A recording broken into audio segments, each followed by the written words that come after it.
It was a stormy night when you got arrested. Everything went according to plan until it didn't. You managed to get into the museum with the keycard your boss provided, sneak past the guards, and get to the vault room.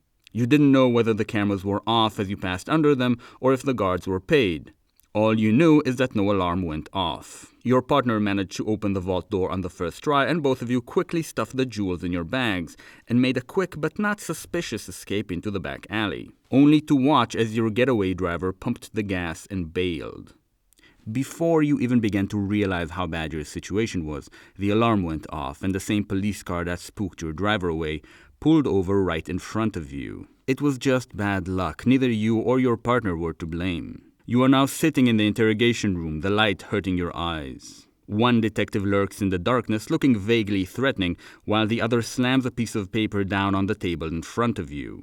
It is a chart detailing your different possible verdicts, depending on whether or not you and your partner snitch on one another. Is this a classic prisoner's dilemma? You ask the detective in disbelief. How is that even legal? You can't just decide how many years I'm gonna get before this goes to trial. Shut up! The detective shouts, the spittle hitting your cheek. This is an intro for a video about Worm. Don't make it any more complicated than it has to be. You sigh. Understanding your situation, you take the problem seriously. You look at the chart. If you snitch and your partner doesn't, you get 0 years, they get 10. If you don't snitch and your partner does, you get 10 years and they get 0. If you both snitch, you both get 5 years. If you both shut up, you both get 1 year. Being good at math, you instantly realize what this means. On the one hand, it would be better for both of you to shut up and get 1 year each. On the other hand, you realize that no matter what your partner decides, if you snitch on them, you're going to get fewer years in the slammer. If they don't snitch, snitching on them diminishes your sentence from 1 year to 0, which is a big difference considering that the first months of prison are the hardest. If they do snitch, snitching on them diminishes your verdict from 10 years to 5, which is still a big deal. This is no time to be decent, you tell yourself. You should snitch and screw your partner over. You never really liked them anyway. But you do estimate that your partner is probably thinking the exact same thing. It's kinda sad, you muse. Both of you are going to snitch, and so both of you are going to spend 5 years in prison. Whereas if you both cooperated, you could have both just spent 1 year in prison. You curse the world for being the way that it is. But then you remember your boss. You see, if one of you snitches on the other, your boss will know and your boss will have the rat killed. This is wonderful news. That means you aren't gonna snitch on your partner and your partner won't snitch on you. Both of you will spend a year in prison, which is bad, but it's much better than spending 5 years in prison. The only reason you got those 4 years of life outside of prison is because your boss is 2 things: fair and competent. That's why you chose to work with them in the first place. The part of Worm that we'll cover today is a thesis about the connection between leaders and their followers, or villains and their henchpeople. The Venture Bros did some interesting things with this theme, as the show tells the story of Henchmen 42 and 21 as a quest to find meaning, purpose, and friendship. Henchman 42 is by far my favorite character in the show. The book Hench speaks of the decision to take a higher-risk job for the material benefits it provides as a result of an impossible financial landscape. Wildbow, of course, uses the opportunity not only to develop one theme, but to shed light on a central problem of human existence. Everybody talks about being a leader, but nobody talks about being a follower. And in our lives, we're going to be followers often. But how does one become a good follower? The first thing is to find a good leader to follow. What do you want from a leader? Competence and fairness. That is it. It doesn't matter if you're gathering a hunting party in the tundra 20,000 years ago or founding a startup in Silicon Valley today. It's these 2 things and only these 2 things. Of course, if you work for a company that you don't care about, making a product you don't care about for people you don't care about, this obviously doesn't apply. But if you're starting a role-playing campaign, for example, you want the Dungeon Master to be good at it and fair to all of the players. Kindness is a bonus. This is something that I only understood by thinking about the Bible. People ask me why I care about the Bible so much. They say that the Bible is just an old book written by a bunch of old men, full of misogyny and bigotry and wrong science. You can say that a book that commands you to kill people for who they love is in itself your enemy. And you would be right. But I would like to know my enemy, and like Taylor, I would like to learn from my enemy and use these lessons for good. And so, when thinking about the perfect leader, I'd like to think about how the Old and New Testaments paint God. Yehovah is first and foremost infinitely competent, as is evident by his creation of the universe, but he is not fair. Sometimes he'll fuck your shit up for no reason, and though the Old Testament sometimes vaguely mentions an afterlife, it definitely doesn't guarantee a divine reward.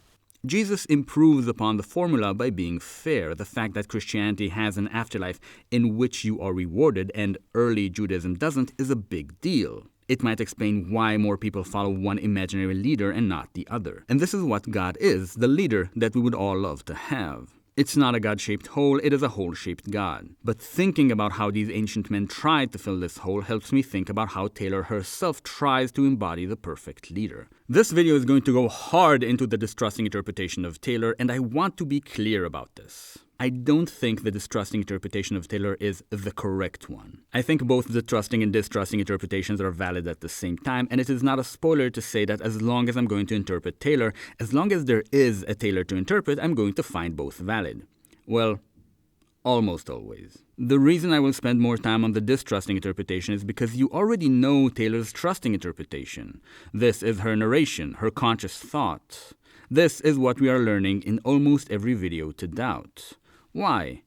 So that we could apply the same doubt, the same distrust towards ourselves. I love it when people tell me stuff like, oh, I didn't realize that what Taylor was doing to Lung was egregious sexual assault because I was seeing it through her perspective.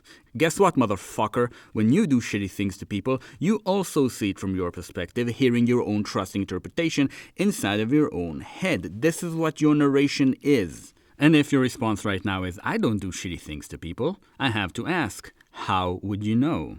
Just like Taylor, if you do have sinister motives, selfish motives, they will be hidden from you. Your own narration of reality is such that you apply the trusting interpretation of yourself without even trying. It's not a spoiler, not even for this analysis, to say that my goal is to engender in you the capacity to interpret yourself both trustingly and distrustingly. It's not a spoiler because I still have to convince you one plot point at a time. Today's plot is going to cover Taylor on her first days as a warlord, acting brilliantly in order to secure a power base, a reputation, and two extremely loyal henchwomen. After all that, Taylor will claim, without a hint of self-awareness, I'd done something to help people without ulterior motives. Which is just... I can't even. This is the greatest unreliable narration of all times, and I want you to see it that way too. So let's dig in. I'm honestly overjoyed because I can finally showcase why reading actively makes the boring parts interesting. Specifically, the recruitment of Sierra and Charlotte. Hold up. Please don't click on another video. I know what you're thinking. You hated that part. You barely remember Sierra and Charlotte, let alone care about them. I know. Listen, just give me a chance, okay? I'm going to go into story mode and tell you the events, and it's going to be interesting, I promise. And the reason this is going to be interesting is because we're going to put everything into context, starting with Taylor and Coil playing 7D chess. As a reward for completing yet another heist for Coil, Taylor is given her own territory, just like each one of the Undersiders and Travelers were, with a fancy 3-floored hideout that has consistent hot water pressure. What do we get from the fact that the new Skidder HQ has a good water heater and the loft had a shitty one? That Skidder is now worth the effort as far as Coil is concerned. The plot starts with Taylor sleeping in her new soft bed and having a nightmare. A nightmare about Coil. Taylor dreams that Coil has killed Dina, taking away Taylor's last chance to save her and herself. As she runs up to Coil to bash his face in with a baton, he blows powder in her face. The drug scolopamine that takes away the willpower of those who consume it. Even within the dream, Taylor narrates that she accepts the loss of willpower, welcomes it even. Applying literary analysis on her own themes, she explains that if she can't choose, she won't be guilty for the things that Coil will make her do. Taylor obviously feels a lot of guilt about her part in the kidnapping of Dina. But is that fair? Did she really have a choice in that? In Taylor's dream, Coil takes off his mask, revealing himself to be her father. Interpreting dreams is risky business, but that never stopped us before. What are the similarities between these two men? From the superficial to the interesting, both are men, both adult, both are tall, both have housed Taylor, gave her money and gifted her weapons, both have had Taylor dependent on them, both tried to control her, both were okay with locking a girl up. Coil locking Dina in his compound, Danny blocking Taylor's exit from the kitchen with his own body. And the similarity that I find most important, both men have replicated themselves into her. Her father by bequeathing upon her not just his genetics, but also his rage and his administrative tendencies, wink wink. Coil by tricking her into assisting him in a deeply immoral act, thus forcing her karma to be that of a worse person. Taylor wakes up from the nightmare and instantly goes to work. Workaholism isn't just a cool word for working a lot. It means that for that person, not working hurts, and working hurts a little less. She calls Coil even though it's not even 6 in the morning, relishing in a bit of spite at waking him up. She asks for a truck full of food and some mercenaries in order to start distributing supplies and take claim to her territory, which is the task that Coil has given her.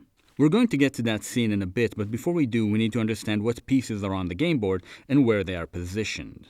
Coil divided the travelers and the undersiders so that each member would claim a small territory. I don't think that makes any sense. I think that the Undersiders would have been significantly stronger working as a team, with some of Coil's mercenaries working the streets. Like, the whole point of the Undersiders is their synergy, and separating them makes them vulnerable and weak. But they do cover more ground like that, and they don't have to fight very strong opponents, so it's fine, I guess. What definitely isn't fine is that Taylor made a deal with Coil under the vague term that if she works very well under him, he'll consider releasing Dina. This could never work. Dina is much more useful to Coil than Taylor can ever be. Dina is a power multiplier. If the Undersiders have Dina on their side, they become X times stronger. If Alexandria has Dina on her side, she also becomes X times stronger. Skitter is a power adder, mostly. You add her to a team, the team gets stronger by the same amount, no matter the size of the team. Unless, of course, you put Skitter in the role of commander, which Coil doesn't. And why would he? Imagine your Coil for a second hearing about Skitter for the first time.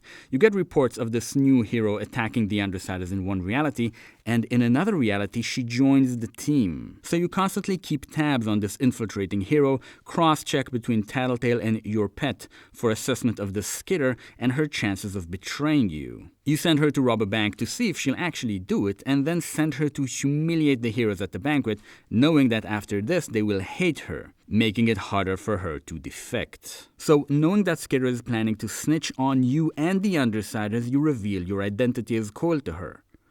Why? Because even though Skitter thinks that she's going to betray the Undersiders, you and your pet know that she won't. And now for the really difficult question. Knowing that Skitter wants to be a hero and thinks of herself as a good person, why do you show her your pet? 3 times reading that scene, and it's only while writing this essay that it clicked for me. Because you know she's still a hero inside, and you know the guilt would bind her to you. You know her distrust of the heroes is so great, she won't trust them to help. Just like helping Brian with his sister, just like giving Dina drugs, you made Skitter dependent on you. Now she's guilty of something, and the only way that she can get rid of that guilt is work for you. And you know that as soon as you let Dina go, Skitter will go away to do her own thing, and she will not be your friend. I don't know if Coil is aware of how good of a tactician Skitter is, but even if he were, it's clear that it's not in his favor to make her the field commander of the Travelsiders. If she got the chance to karma the Travelers into taking orders from her and trusting her, she could get them to band together against Coil, kill him, take his resources, and free Dina. Now imagine that you're Taylor. You know everything I've just said. So what the hell is Taylor planning? Trusting interpretation, she's hoping Coil would be so impressed with her service, he'd let Dina go. Distrusting, she knows that he won't and she'll take him down. Wildbow gives us a clue as to which one we should follow, and that clue is a name. Dina is the first name that I connected to a biblical character, and it was by accident.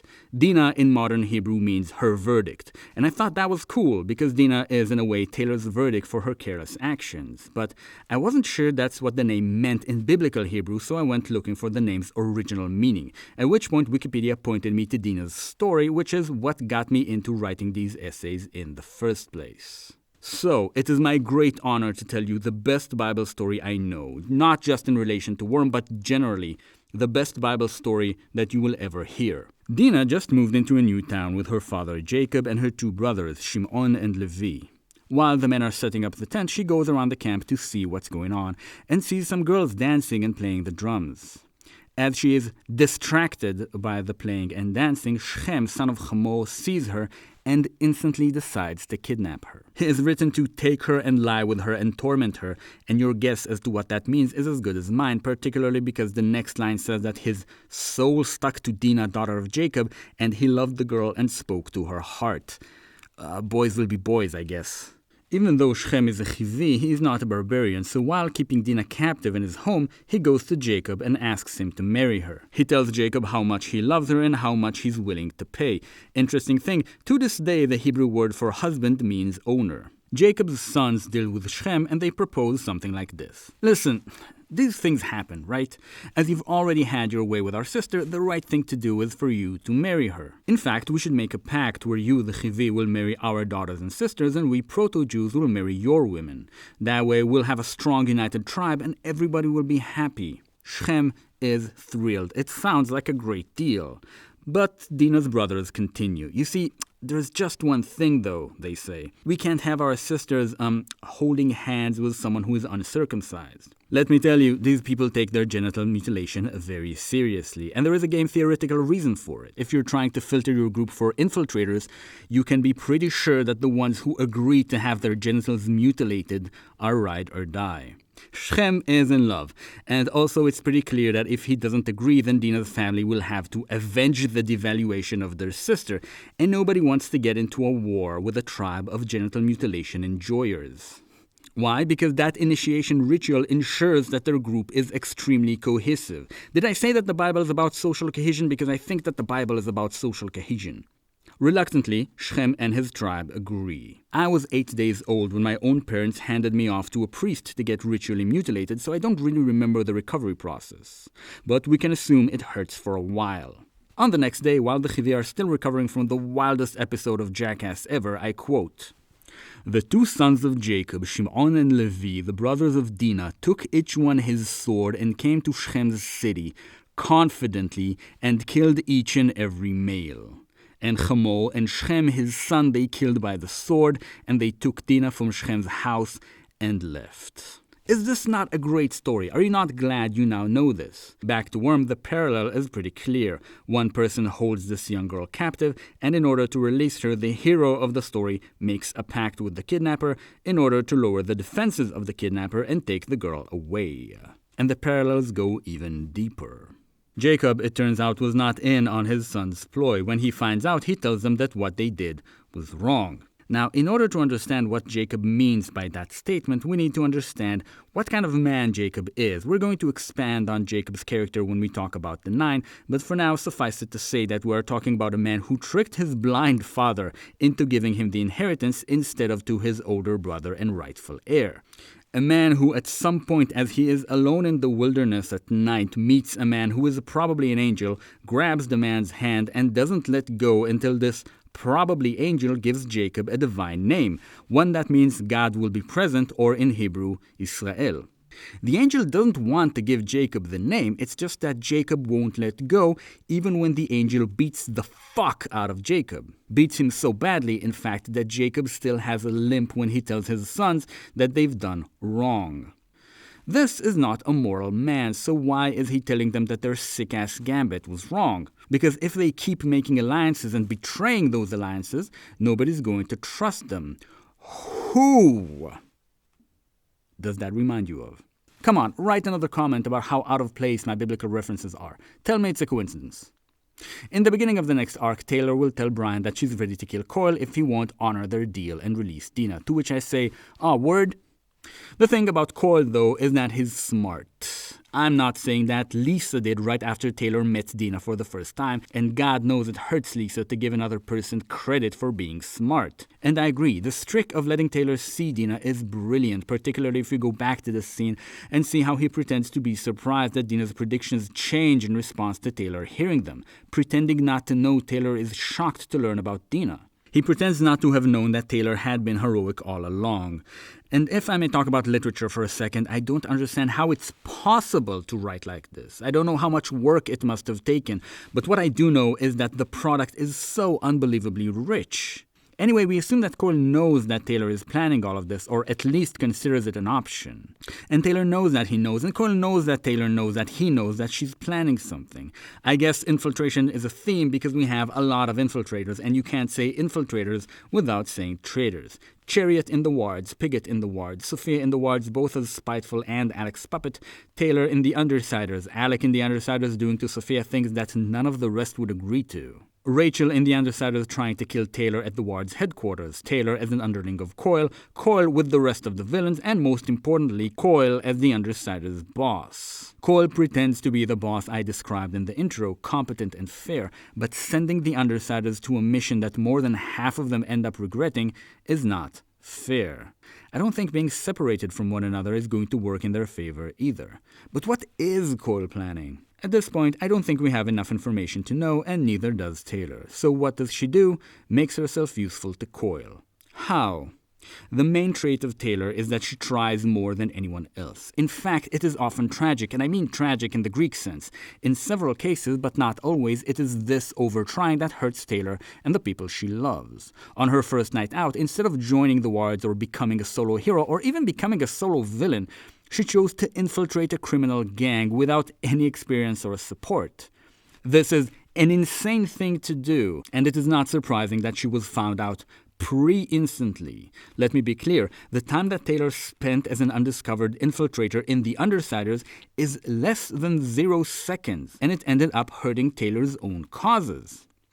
The next segment continues this trend. It isn't enough for her to just claim her territory. Taylor claims the fuck out of her territory. Taylor rides in a truck with Coil's mercenaries, finds an open area in her assigned territory, and has the mercs unload the boxes of food, first aid, and water filters. People cautiously gather around her, and they seem dirty and hungry and sick. And it seems like there's an equilibrium of cautiousness and hunger keeping them just outside of Taylor's reach, or what they think is Taylor's reach. Once a large enough crowd has accumulated, she approaches them, but, as Alec diagnosed, she sucks ass at social interactions, and it all comes out clunky. She tells them that she will not allow gang violence and drugs in her territory, and that she will act with extreme prejudice on those who hurt other people. To everyone else, she says that she will give them food, but doesn't want anything in return. She says that she knows the food isn't going to be enough, from which she naturally segues to what I think is her real point. If you want more, work for me. This does not have to be criminal, for I need people to pass on messages.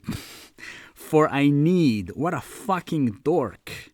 At first, people are too afraid of Taylor to approach, but after one family takes a box of food and nothing happens to them, the rest start approaching and taking boxes for themselves.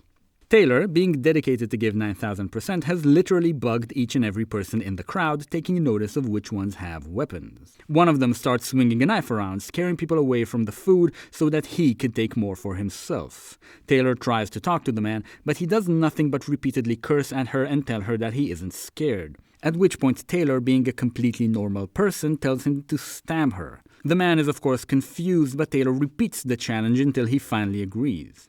He stabs her. It doesn't pierce the spider silk suit. He tries to slit her throat and fails. Then Taylor releases the bugs on him, and he goes down screaming in front of everybody present. It's arguably hard to remember how terrifying bugs are. Do you remember the feeling you get when you find out there's a spider on your arm? Imagine that times 1,000, and all of the spiders are coordinated by the same sentience that wants to hurt you. Jesus. This is the first time we see Taylor thinking about PR while she fights. She intentionally creates a scene. We haven't done this in a while, but let's zoom in on this interaction. And I want you to tell me what interaction this reminds you of. Big man, I called out. You feel proud of that knife of yours? Fuck you. I'm not scared of bugs. You threatening my people? You better be ready to take me on. Not scared of you. Prove it. Stab me.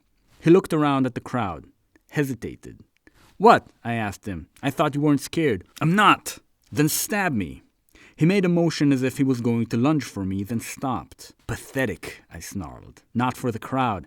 I said it for him and him alone. Only then does he stab Taylor, and she proceeds to traumatize him for life. Okay, so what do we make of this man's actions? What were his motives? Does your answer change if I say that Taylor describes him as having prematurely white hair, as can be the result of extreme emotional stress? That he is shirtless and covered in crisscrossed, half-healed cuts? This man was obviously terrified of Taylor. He enjoyed scaring people with his knife, or at least found comfort in it, which is villainous, but he had the common sense not to attack a supervillain. But then Taylor called him pathetic just for his ears. Remember when Sophia was hurling those awful insults at Missy, but lost her shit the moment Missy said, "I pity you"? This is the same scene. This man is like Sophia, terrified out of his mind, barely holding on to, quoting Dennis, the buffer of smoldering fury that is so vulnerable to the simple act of pointing at it and naming it, calling it what it is, pathetic or pitiful, which, by the way, are the same word in Hebrew.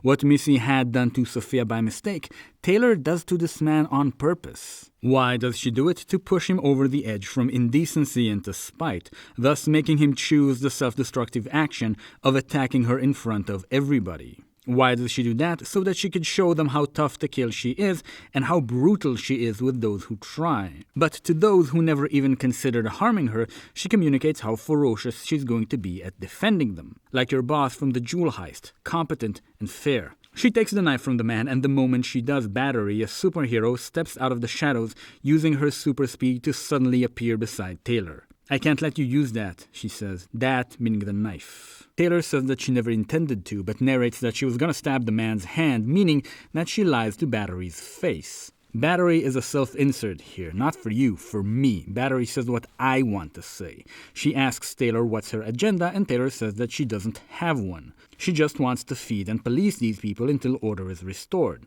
Battery, like me, doesn't believe Taylor.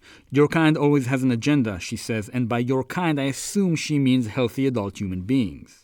As if Wildbow isn't already yelling at your face that you shouldn't believe Taylor, he pushes it even harder by making Taylor lie to Battery right off the bat. I cannot keep going so deeply into these scenes. This depth is everywhere. Every time I open the book to double-check some detail, I accidentally come across some clue with 7 dimensions of meaning. Battery leaves and the last of the crowd disperses, all except for one young woman who asks Taylor for help. The woman, Sierra, is dirty, confused, and very tired. She's also terrified of Taylor, but she has no one else to turn to.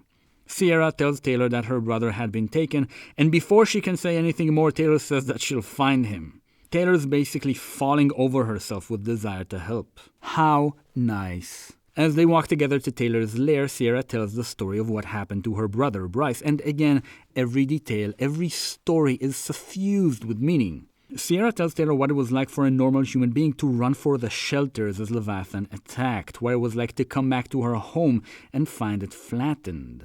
The show Daredevil tried to show what it's like to be a normal person living in the wreckage of a super fight. Compared to Worm, it didn't even come close. This dialogue also tells us a lot about Taylor's decreasing humanity. Sierra tells her that her uncle that she lived with died from toxic mold exposure, I quote, drowning in his own lungs, and Taylor is surprised that Sierra pauses after saying that. Had she been close with her uncle? Taylor asks herself, as if you need to be particularly close to a family member in order to be wounded by their death. What am I doing? I just said that I can't keep going this deep. Sierra got a room in a church alongside her brother.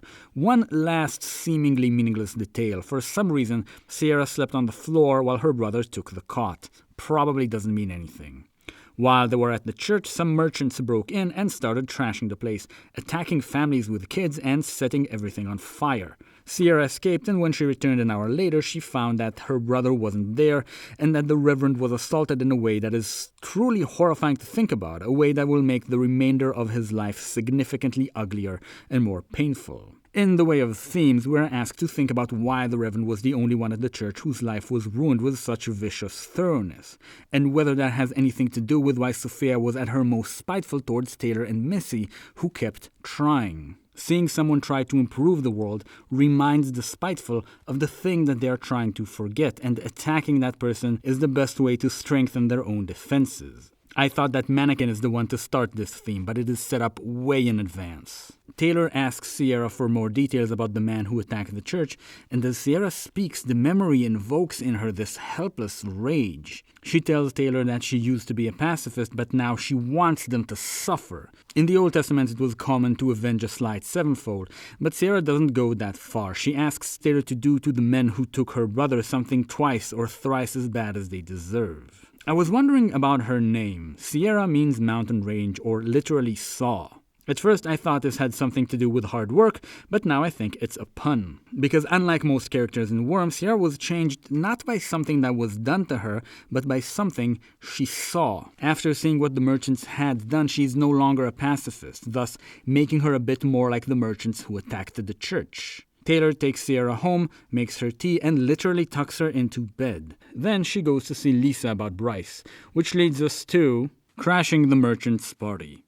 Taylor visits Lisa in her clever hideout, which is a shelter in which she gets to feed her power the freshest information by working the front desk. Taylor tells Lisa about Sierra and Bryce, and Lisa tells Taylor that she gathered clues that there is a party at the merchant's abandoned mall that day, and it would be a good opportunity to go and look for Bryce. Lisa summons 4 of her henchmen, and the first interesting thing to happen here happens before they even get to the party. Lisa directs her henchmen to divide into pairs in an attempt to look less sus, and Taylor is paired with Senegal, by far the most memorable of Lisa's henchmen. The instant he is given permission to pretend to be Taylor's boyfriend, he gets handsy. Handsy enough that Taylor tells him to stop, but he ignores her. This is sexual assault. The magnitude of the assault is small, but the nature of it is undeniable. Senegal touched Taylor in a way that she didn't like and didn't take his hand off, even though Taylor informed him clearly of her lack of consent. He only stopped when Lisa, as superior, told him to knock it off. We wonder why Lisa would pair them together, and Lisa explains to Taylor and us the intricate web of interpersonal tensions between her different henchmen and how different arrangements cause different frictions. Lisa's henchmen are Coil's mercenaries, employees that are not loyal nor trustworthy. The interpersonal problems here are so interesting on the second read, though they were so boring on the first read. Why the hell do we need this? Because seeing how badly paid henchmen behave motivates Taylor to find a better way. Not just to be a better ruler, but to instill a better rule. They arrive at the party, and the first thing that Lisa does is score some ecstasy, and then peer pressure Taylor into taking it, only to later tell her that she switched it for a sugar pill, and the whole act was just to make them look like they fit in. This has 0 plot significance, which means that if Wildbow is wasting your time in making you read this, there is another reason for it to be there. The visual metaphor in which Taylor literally eats out of Lisa's hand is to show how much she trusts her now. For me, that felt a bit out of character. I couldn't really believe Taylor, who doesn't even drink coffee, would take hard drugs just because Lisa told her. But I get the point. They tour the party, which seems to be a celebration of debauchery and chaos, when they come across a show. There are women on stage dancing and changing clothes while men holler at them. One man tries to climb on and grab one of the women, and the other spectators pull him back and beat him to the ground. Taylor narrates a whole game theory thesis about this, which I'm not going to repeat here. There's a girl at the back of the stage, young and sober and terrified. Taylor asks Lisa to stop and save her, but Lisa, who's been disappointed by people enough times, which means one time but a really good one, has given up on people. "We can't save everyone," she says. Taylor straight up hits her with a "for this one it does," saying that she wants to save this girl specifically, and that she won't be able to sleep tonight if she doesn't. It's a beautiful moment. Taylor deciding to do the decent thing in this party of indecency. There's a reason Taylor trusts Lisa so much, and the reason is that Lisa keeps earning that trust, in this case by sending one of her henchmen, Minor, to pick the girl up. Minor, a fellow game theory enthusiast, manages to get the girl without being attacked by applying an incentive-oriented strategy. He throws pills and bills on the floor, and by doing so gives the other men something better to grab at than him. Minor brings the girl over to Lisa and Taylor. The girl, Charlotte, thanks Taylor, and Taylor realizes that no one thanked her for anything that she did since she put on the mask, even though so many of the things she did were, from her perspective, for the greater good. Something deep in Taylor's soul is quenched by this gratitude. And then something amazing happens. Charlotte recognizes Taylor. She knows her from Winslow High, right? She doesn't remember Taylor, though. She only remembers the name people used for her at school. Locker girl. The girl that was locked in the locker with rotting menstrual pads and live maggots. The girl that went, quoting Charlotte, so mental that the paramedics had to come and take her. Why is this important? Yes, you who looks exactly like me but with an evil mustache. I actually have another question. No. Enough with the other questions. It's been 4 lectures now. I've been asking you about the importance of naming, and every time you ask me another question. Enough. Does anybody else know why it's important that Charlotte refers to Taylor as Locker Girl?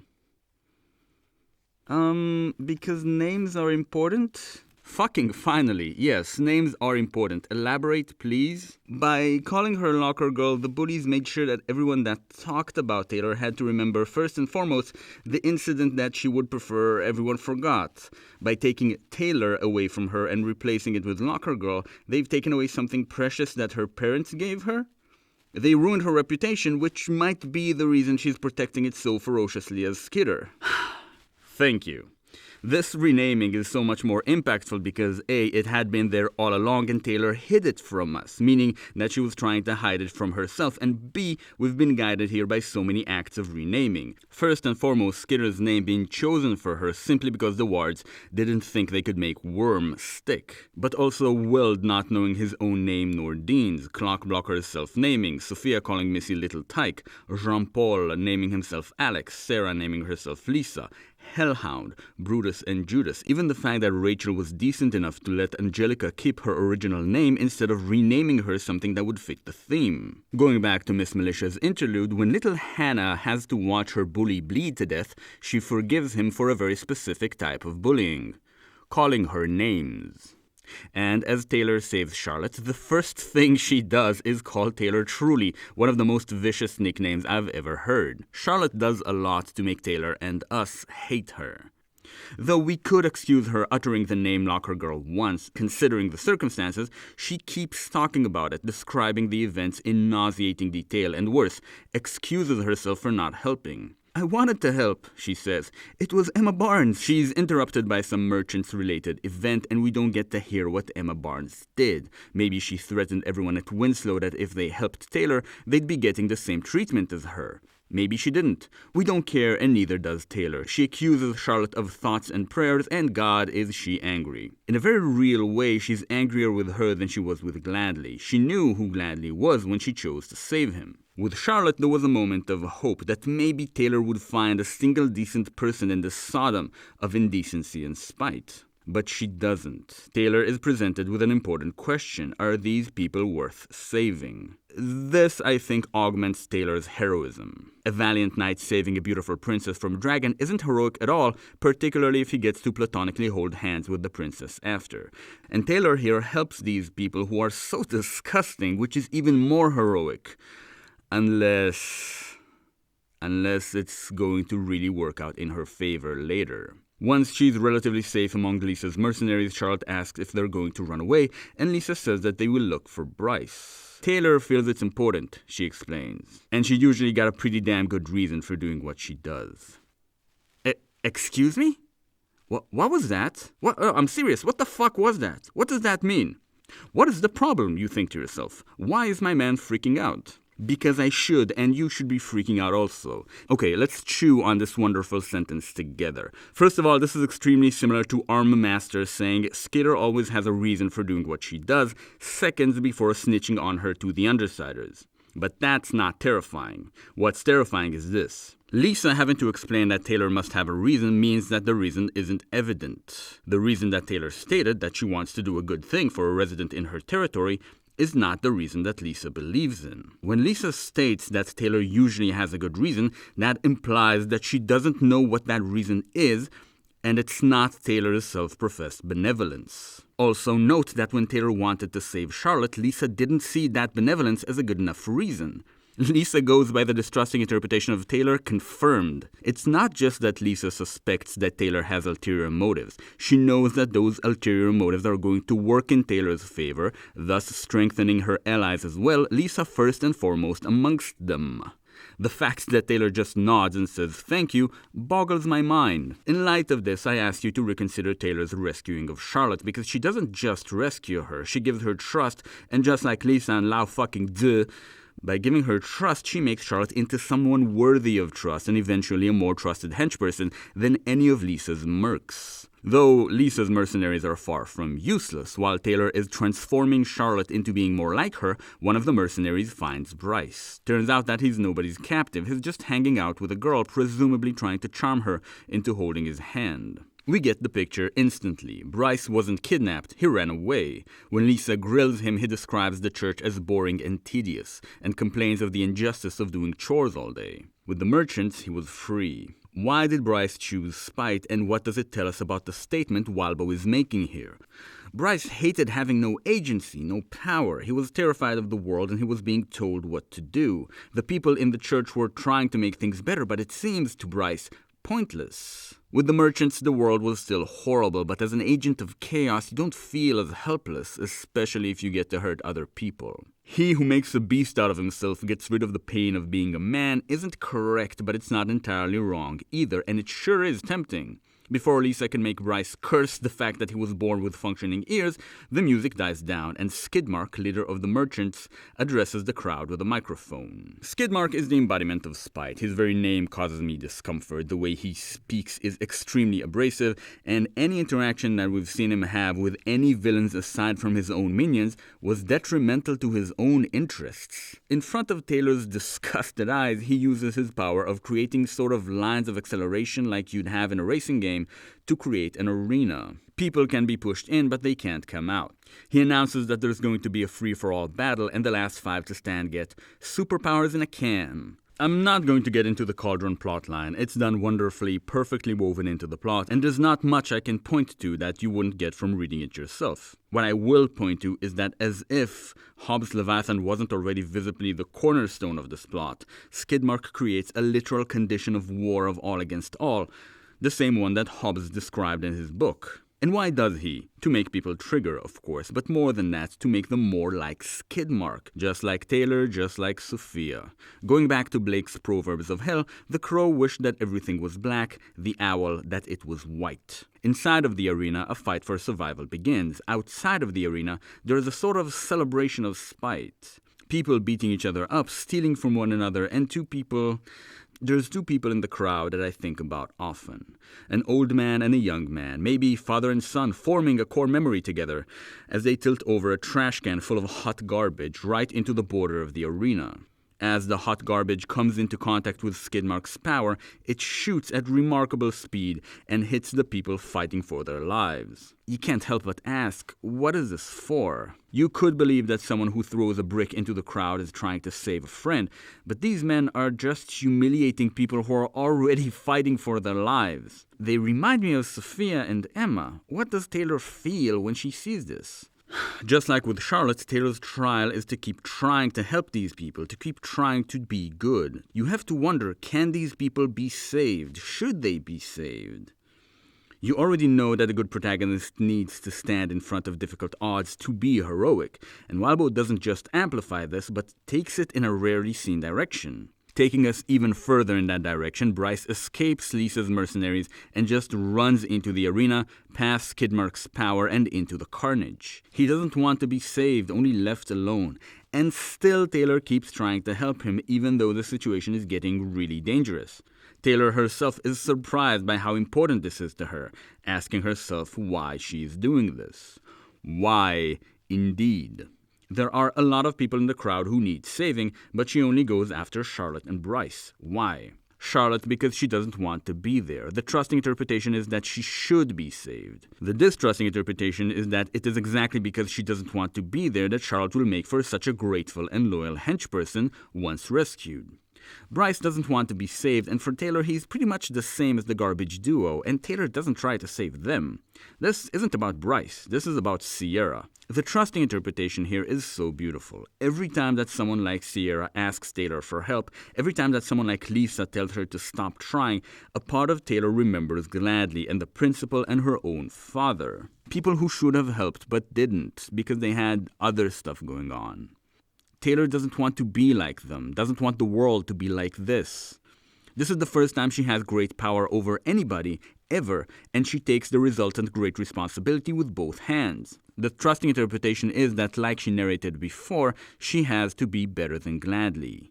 But when she fought Leviathan, she had no problem admitting to herself that she had to be better than Gladly. This was something that her conscious mind was permitted to perceive by her own subconscious mind. This nagging feeling that Taylor has that she has to save Bryce, the unknown source of this compulsion to do right by Sierra, is something that Taylor consciously notices that she's unaware of, thus naturally putting it in the domain of the distrusting interpretation. If it could fit within the trusting interpretation, Taylor would have no problem consciously perceiving it. During this scene, Taylor repeatedly says how surprised she is by how much she cares about doing what's right. After the Ward's interludes, after hearing Colin speak of how unreasonably upset he is at not being able to fight, after seeing Alec not get upset about anything ever except for being told to give up possessions, after Taylor becoming more and more aware that the computation that is driving thousands of different bugs simultaneously can't come from her own little skull. After all of those, the reader's sphincters should clench in terror every time Taylor says something like, "I had a very strong urge to do something. I wonder what that's about." Everything that Taylor does or thinks in this arc can be explained with the trusting interpretation, except for this nagging feeling, except for the fact that Taylor herself doesn't know why she wants this so badly. Let me try another angle. It doesn't take an analyst to figure out that Taylor isn't naturally good with people. She doesn't know how to smile charmingly, nor how to flirt or be funny or speak in a way that people would believe her. The question of whether Taylor is autistic isn't very interesting to me. I'm more interested in whether Taylor's experience can teach us something about what it feels like to be autistic, and I think it can. The inability in interpreting social cues, the stubbornness, and most of all the sensitivity to sensory stimuli are things Taylor shares with autistic people. I come from a family with a lot of medically diagnosed autistic people, and Taylor's description of the chairs screeching in the first scene, the cold showers in the loft, the torture of putting on contact lenses, all sound very familiar to me. First time reading this, I thought this was what Walba was trying to tell me. Listen, I know you're not charming and you don't get social cues, but I'm here to let you know that there's still a way to make friends in this world. Be kind, always tell the truth, and always try your best, and everything will be fine. That's not how I read it anymore. Like Worm itself, Taylor is lacking in the superficial stuff but is unparalleled in her competence when it comes to the deep stuff. We already talked about how tuned Taylor's instincts are to command and rule. When it comes to positioning herself as commander, she is the best. This isn't ordinary for autistic people, and I claim that this is the true cause of Taylor's nagging feeling. As she fights to save Bryce, slashing people up with her knives while avoiding vital points, she is suddenly distracted by, divine epiphany, I guess. She forgets where she is and instead has this vision of immense entities, bigger than is possible to be imagined, and existing in multiple parallel realities at the same time. Taylor doesn't really know what's going on, but like most people having a divine epiphany, she doesn't really care. We would have been bothered by this if we hadn't already had Hannah's interlude. Unlike Taylor, we know that this is what people see when they have their trigger event and forget about it later. This is the last piece of Hannah's interlude that I want to talk about. For some reason that has to do with her power, she keeps dreaming of her trigger event, including the part where she sees these entities and then forgets about them. She remembers thinking that they were either God or his angels. I really didn't like this decision. Why? Because my whole understanding that this book is about God came from the cool-ass negative clue that God is never mentioned. Except for the one church that I talked about in this video that is more of a civilian shelter than a religious institute, there are no mosques, churches, or synagogues mentioned in Worm. Not a single yarmulke or bar mitzvah or a Muslim superhero losing a fight at sundown because this year's Ramadan fell in summer, meaning that they hadn't had a sip of water in the last 15 hours. Not even a Christmas tree. No one's religion is ever mentioned. And just like Aisha disappearing from the narration, like Annette as a character, that clue is elegant in its absence. But then God is mentioned twice, once here and once in Colin's interlude as he prays. I remind you that I am a dog, that I am unworthy of reading this book, let alone critiquing it, but it is my duty as an analyst to say that in my opinion, the book would be better without these mentions. However, the conjugation of Miss Militia's interlude with Taylor's epiphany gives the reader the information that natural trigger events are related to superpowers in a can, and they are both connected to these entities that are foreign, alien even. Also, these entities move between different possible realities, strengthening my hypothesis that Coil's power isn't about creating new dimensions, but seeing into existing ones. As the vision passes, Taylor and Lisa begin to forget it, just like they forgot their original trigger event. Lisa uses her power to start putting the clues together into what she just forgot, mumbling as she does about these entities being like children or viruses, and Taylor slaps her in the face to snap her out of her delirium, which is again so beautiful. This well-meaning attempt to connect someone to reality, meanwhile disconnecting them from their own true vision, is another reminder that what Taylor is telling you is the opposite of what's actually happening, that there are powers working within her own mind to obscure reality from her. Taylor and Lisa begin to understand that whatever just happened was the result of a trigger event someone in the free-for-all just had. As if the renaming theme wasn't clear enough, this new cape calls himself Eraser, and Skidmark immediately renames him Scrub, a name that is literally abrasive. At this point, Faultline's crew also crashes the party. A lot of fighting ensues, and I'm going to skip all of it. Taylor finds Bryce and takes him alongside Charlotte to Coil's doctor, where they all get treated. Taylor makes Charlotte an offer she can actually refuse, to become her henchwoman. Charlotte, which is Old French for free woman, naturally refuses. Taylor says that's fine, but because she knows Skitter's true identity, she has to leave town, and Taylor will even help her. Then Sierra arrives, and because Bryce is unconscious, Lisa tells her what they found out. Sierra herself goes through a brutal disillusion, realizing that the entire time she worried about her brother being hurt, he was most likely the one hurting others. Imagine what it's like being Sierra and trying to imagine what it's like to be Bryce. Bryce saw Thomas, the leader of the attackers, use a broken bottle to make sure that the Reverend, who helped Bryce, could never poop again. After seeing that, Bryce told himself, "Thomas seems cool. I think I'm gonna follow him." Can you imagine how disappointed she is? Thomas, by the way, is dead at this point because as he was bleeding to death as a result of the free-for-all, Taylor has decided to let him die, even though Lisa's mercs could have easily patched him up. And by letting him die, Taylor draws a clear trend between leaving Chubster to drown, almost leaving gladly to get crushed by Leviathan, and then actually leaving a man to die. I wonder where this is going to go. Also, the fact that this man and Coil have the same first name is absolutely coincidental and means absolutely nothing. I'm sure Walbo just didn't notice. Sierra kind of loses her shit because she has no idea what she's supposed to do with Bryce now, but Taylor calms her down. As a solution to the Bryce problem, Lisa offers to recruit him, understanding that he needs to feel competent and not helpless. More than anything else, she prescribes working as a merc for her. Sierra accepts. She never thanks Taylor for everything that she did, which bothers me, but she does shake her hand and agrees to work with her, then leaves. I think Sierra also goes by the distrusting interpretation of Taylor. Taylor goes over to Charlotte to discuss how she's going to help her skip town when Charlotte silently offers her hand, communicating that she wants to stay and become a part of Skitter's crew. Seeing Taylor's interaction with Sierra changed her mind. Do you remember the part where Rachel explained to Taylor how training dogs is less about the dog getting what the trainer wants and more about the dog falling in line with the other dogs? Seeing Sierra decide to trust Taylor, Charlotte decides to do the same, and so, without any ulterior motives, Taylor has ended this chapter with two very loyal henchwomen that not only she can trust, but will, in the next couple of chapters, do amazing work in speaking Skitter's praises while meaning every word. After getting patched up, Taylor meets Brian, who is impressed with her super fast recruitment. Brian, like Lisa and myself, goes for the distrusting interpretation, and Taylor doesn't correct him either. You know what? Maybe I'm pushing the distrusting interpretation too hard. I mean, what about Dina, right? Isn't Taylor just saving her because it's the right thing to do? I don't know. It's definitely not utilitarianism. Dina is in a bad state, locked up and abused constantly, but I assume there are hundreds of girls like that in post-Leviathan Brockton Bay, dozens in that party alone, and Taylor isn't saving them. Then why Dina? Trusting interpretation, because it's Taylor's fault, it's her mistake to fix. Distrusting interpretation... If Dina will be as grateful to Taylor as Charlotte was, can you imagine how powerful the Undersiders will become? How powerful Taylor would become?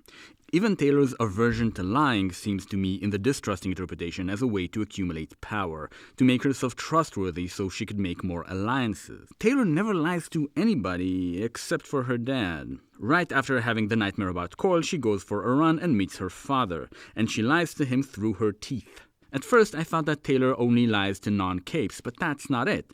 She keeps her word to Sierra and Charlotte even when that means risking her life. It's not about who she's lying to, it's about who's doing the lying. Taylor lies to people, Skitter doesn't. Skitter likes to think of herself as Taylor as she's shoveling shit with Rachel, but it's still supervillain networking. The whole trick where the Undersiders call themselves by their civilian names when the masks are off is self-deception, making the Undersiders feel like they still have non-cape lives when they clearly don't. Brian always cared for his sister, which made me like him a little more, but he also knew that she might have powers. Rachel cares about the dogs in her shelter. Of course she does. She loves them, but also uses them as a reserve because her frontline dogs keep dying in combat. Lisa literally doesn't maintain a single friendship that isn't a supervillainous alliance. Supervillainous alliance, that's fun to say. You can imagine the Undersiders getting their hands on a Spider-Man comic and failing to wrap their heads around Peter keeping a job, or trying to sustain a relationship with Mary Jane. Well, that was bleak, but let me cheer you up. I said that the distrusting and trusting interpretations will almost always be equally valid. Why almost? Because sometimes Taylor will do things that can only be explained with a trusting interpretation, and on the next video we're going to see one of those times. Doesn't that make you happy? We all deserve some optimism every once in a while, even Taylor. The arc ends with Taylor thinking, "For the first time in weeks, months, I could feel like everything just might work out." The first comment ever written on this chapter is, "First!" Also, that sounds like an invitation to something monumentally horrible to happen. And it sure is. In the next video, we're going to talk about one of the best horror plotlines of all time. But for now, let's summarize. Naming, Lao Tzu writes, is the origin of all particular things.